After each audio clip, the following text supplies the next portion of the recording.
Hi everybody. இன்னைக்கு நம்ம என்ன பார்க்க போறோம்னு பார்த்தீங்கன்னா, பூண்டோட நன்மைகள் பத்தி பார்க்க போறோம். நிறைய பேருக்கு வந்து பார்த்தீங்கன்னா, இந்த பூண்டு வந்து பிடிக்கவே பிடிக்காதுன்னு சொல்லுவாங்க. பூண்டு வந்து சாப்பிடுறதே தவிர்த்துருவாங்க. பட் பூண்டுல வந்து எவ்வளோ ஒரு நன்மைகள் இருக்குன்னு தெரிஞ்சா, கண்டிப்பா அந்த பூண்டு வந்து நீங்க சாப்பிடாம இருக்க மாட்டீங்க.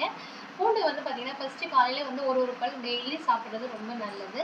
அந்த 1 பல் 2 பல் பூண்டு வந்து பார்த்தீங்கன்னா, தோல உரிச்சுட்டு நசுக்கிட்டு கொஞ்சம் காத்தோட்ட விட்டுருங்க. அதுக்கப்புறமா அந்த பூண்ட வந்து நல்லா வாயில மென்னு விழுங்கி சாப்பிட்டுட்டு தண்ணி குடிச்சிருங்க. ஸோ இந்த மாரி சாப்பிடுறதுனால என்னென்ன நன்மைகள் இருக்குன்னு பார்த்தீங்கன்னா, உங்களுக்கு வந்து ஹார்ட்ல வந்து பார்த்தீங்கன்னா டிசீஸ் வருது இல்லையா? பிளட் கொலஸ்ட்ரால் அது எல்லாமே வந்து வராம உங்களுக்கு தடுத்துக்கும். நல்ல பிளட் ஃப்ளோ இன்க்ரீஸ் ஆகும். நம்மளோட ஸ்டொமக்குக்கு வந்து ரொம்ப ரொம்ப நல்லது. குட் பாக்டீரியா வந்து இன்க்ரீஸ் பண்ணும். அண்ட் நம்மளோட பிரெயினுக்கு வந்து ரொம்ப நல்லது. நிறைய செல்கள் வந்து பார்த்தீங்கன்னா, நம்ம உடம்புல டேமேஜ் ஆகும். நிறைய டிசீஸ் இதனால வரும். அந்த செல்கள வந்து டேமேஜ் ஆகாம இந்த பூண்டு சாப்பிடுறதுனால தவிர்த்துக்க முடியும். ஸோ நிறைய குட் பெனிஃபிட்ஸ் இருக்கு. இம்யூனிட்டி நல்லா குரோத் ஆகும்.